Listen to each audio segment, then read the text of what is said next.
وہاں پر دو لوگ کھڑے تھے۔ ساتوں بہنوں نے جب اپنے بھائی کو دیکھا تو فوراً اس کے پیروں کو ہاتھ لگا کر معافی مانگنے لگیں، اور اپنے ماں باپ سے بھی کہ انہوں نے ایسا کیا۔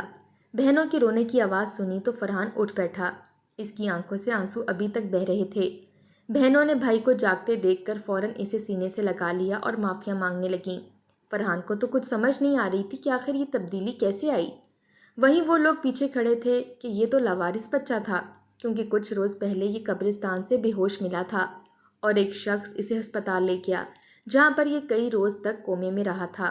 اس کے ذہن پر بہت گہرا اثر پڑا تھا اور اب جا کر اس کی طبیعت کچھ ٹھیک ہوئی تھی، اور ایک بار پھر وہ اپنی ماں کی قبر پر آیا تھا۔ بہنوں نے اسے معافیاں مانگی اور اسے اپنے ساتھ گھر لے گئیں۔ فرحان کا خوب خیال رکھا۔ دھیرے دھیرے فرحان کا رویہ بھی نارمل ہوتا گیا اور وہ اپنی بہنوں کے ساتھ اچھی زندگی گزارنے لگا۔ بہنوں نے فرحان کو اچھا پڑھایا لکھایا اور پھر اس کی اچھی جگہ نوکری لگوا دی۔